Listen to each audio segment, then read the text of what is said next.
क्या करप्शन के खिलाफ लड़ाई को कमजोर करने वाले अमेंडमेंट्स अब लॉ का हिस्सा हो गए हैं? कई सालों से सेंट्रल एजेंसीज के ऊपर ये डाउट्स रेज हुए हैं कि वो करप्ट हैं और रूलिंग पार्टी के फेवर में काम कर रही हैं।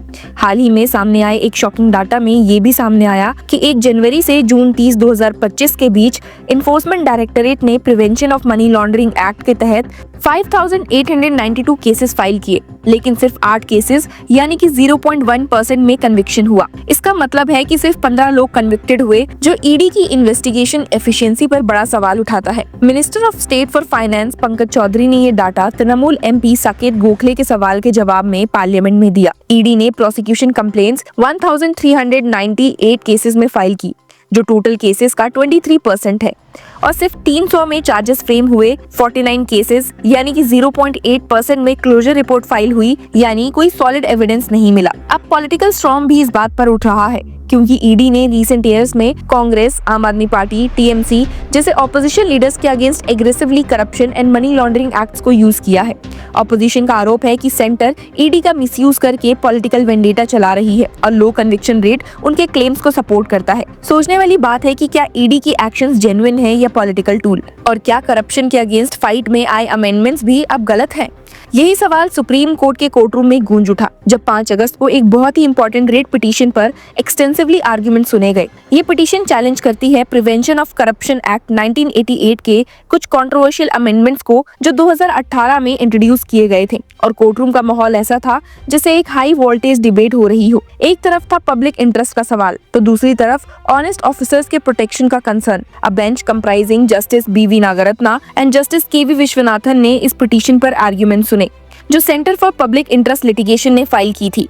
पिटिशनर्स को रिप्रेजेंट कर रहे थे well known advocate Prashant Bhushan, जिन्होंने कोर्टरूम में अमेंडमेंट्स के फ्लॉज एक्सपोज करने की कोशिश की। उनका फोकस था स्पेसिफिकली सेक्शन 17A और सेक्शन 13(1)(d)(2) के डिलीशन पर, जो करप्शन की इन्वेस्टिगेशन और अकाउंटेबिलिटी के बैलेंस को डिस्टर्ब करते हैं। इंट्रो की शुरुआत ही प्रशांत भूषण के स्ट्रॉन्ग कंटेंशन से हुई। उन्होंने कहा कि सेक्शन 17A का प्रोविजन, जो कहता है कि किसी भी पब्लिक सर्वेंट के खिलाफ उनके डिसीजन या रिकमेंडेशन के कंटेक्स्ट में इन्वेस्टिगेशन शुरू करने के लिए कॉम्पिटेंट अथॉरिटी की प्रायर अप्रूवल चाहिए, ये एक तरह से करप्शन केसेस को ब्लॉक करने का जरिया बन गया है। भूषण ने आर्ग्यू किया, it is not correct to believe or think that only highest people in the government who may themselves be involved in the crime. For example, if a secretary takes a decision to give 2G 3G spectrum on first come first served basis, that decision is usually taken at the behest of the minister. Therefore, one problem is conflict of interest, that there is often a conflict of interest on whether the government should give sanctions even for investigation. Court ने भूषण से pointed questions किए। Justice Nagarathna ने पूछा, what about decisions taken day in and day out by the concerned officer in the course of discharge of duty? You can't say every decisions are tainted. There are honest officers also. They can't be a Damocles sword on the officer that if you take a decision or recommendation, there will be a police officer who is going to investigate. Honest officers have to be protected also. इस remark ने courtroom का temperature बढ़ा दिया, क्योंकि यहाँ एक clear tension थी कि करप्शन रोकने के लिए स्ट्रॉन्ग लॉज चाहिए, पर क्या उस प्रोसेस में ऑनेस्ट ऑफिसर्स का मोरल खत्म हो जाएगा? जस्टिस विश्वनाथन ने भी अपने कंसर्न एक्सप्रेस किए। उन्होंने कहा, if there is no screening, an FIR by itself can cause tremendous stigma. That's the reality of the situation. On one line of the spectrum, when there are honest bureaucrats acting in the interest of the country, there is fear among the bureaucrats who are honest that look, policy decisions falling short of criminality and is being abused. हालांकि भूषण ने counter किया कि safeguards already existing है। Section 17 जो investigation के लिए senior level officers का requirement रखता है, और सेक्शन 19 जो कहता है कि प्रोसिक्यूशन के लिए कॉम्पिटेंट अथॉरिटी की सैंक्शन जरूरी है, तो फिर सेक्शन 17A का एक्स्ट्रा शील्ड क्यों? भूषण ने सजेस्ट किया, additionally another safeguard could be borrowed from the Lalita Kumari judgment, which is that a preliminary inquiry should be conducted and that report of the same should be presented to either a local court or Lokpal to initiate an investigation, but it can't be left to the government.